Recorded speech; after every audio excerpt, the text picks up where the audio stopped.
Saudaraku, mari kita sadari betapa besarnya kasih Bapa bagi kita.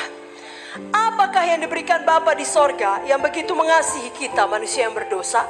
Ada banyak buktinya Bapa mengasihi kita. Hari ini kita belajar 2 atau 3 perkara saja yang paling penting, yang paling signifikan. Yang pertama, Bapa di sorga memberikan anaknya yang tunggal. Seperti ayat Yohanes 3 ayat 16 tadi. Dia memberikan anaknya yang kekasih, Yesus Kristus, sebagai penebus kita. Sebagai penebus semua umat manusia. Bapa di sorga menyediakan jalan keluar bagi dosa kita.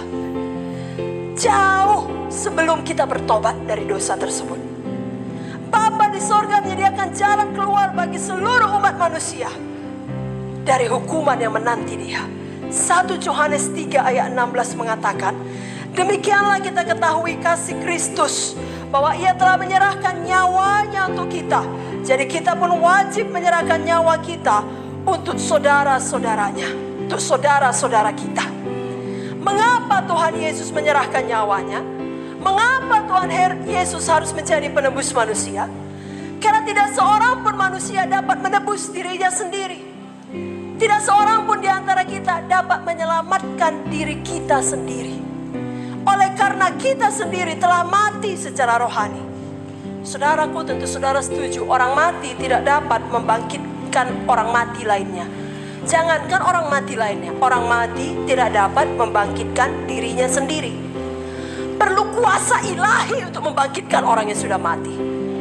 Sebabnya buku Roma mengatakan Kristus bangkit dari kematian oleh kuasa Roh Kudus. Dan itu jugalah kuasa yang sama yang membangkitkan tubuh-tubuh kita yang fana. Jadi perlu kuasa ilahi, kuasa roh. Firman Tuhan mengatakan apa yang dilahirkan dari daging adalah daging, tetapi apa yang dilahirkan dari roh adalah roh. Dan itulah yang dikatakan Tuhan kepada Nikodemus. Dalam buku Yohanes 3, engkau harus dilahirkan kembali. Engkau harus dilahirkan dari air dan roh. Engkau harus dilahirkan dari roh. Yohanes 3 ayat 3 dikatakan, Yesus menjawab katanya, aku berkata kepadamu, sesungguhnya jika seseorang tidak dilahirkan kembali, ia tidak dapat melihat kerajaan Allah.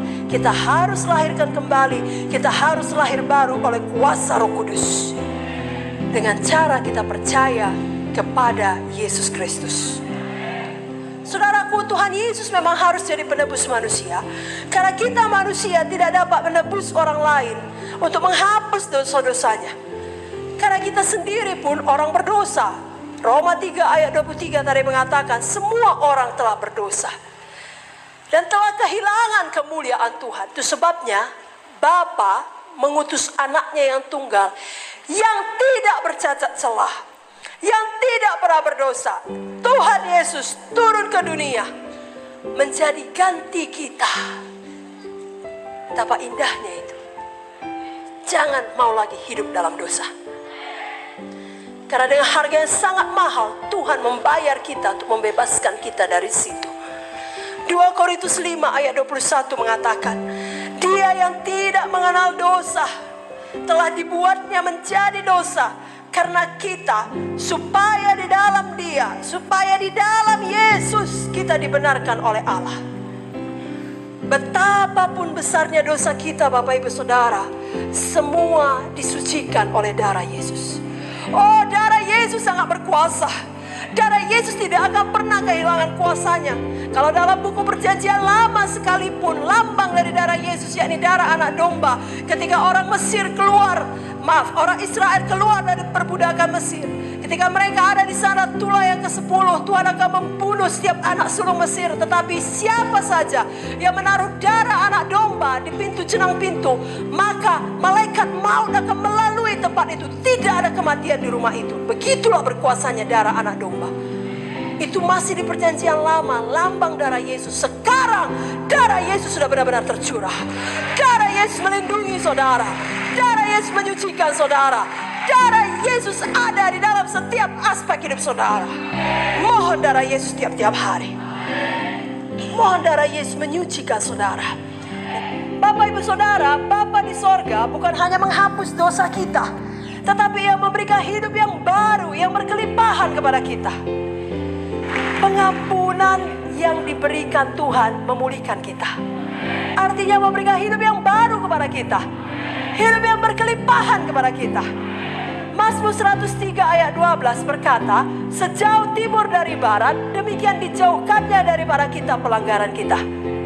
Mika 7 ayat 19 berkata, Tuhan kembali menyayangi kita, menghapuskan kesalahan-kesalahan kita, dan melemparkan segala dosa kita ke dalam tubir laut. Jadi Tuhan menyediakan hidup yang baru, hidup yang berkelimpahan. Dia mau memulihkan hidup saudara. Oh, hidupkan firman ini dalam hati saudara. Sebagaimana Tuhan memulihkan hidup Ayub 2 kali lipat dari sebelumnya, Dia mau memulihkan hidup saudara. Sebagaimana Dia mau memulihkan hidup Abram menjadi Abraham, Dia mau memulihkan hidup saudara. Sarai menjadi Sarah, Saulus menjadi Paulus, dan banyak lagi contoh lainnya di dalam Alkitab. Dia mau memulihkan hidup saudara. Yohanes 10 ayat 10 mengatakan Tuhan Yesus datang supaya kita mempunyai hidup dan mempunyainya dalam segala kelimpahan.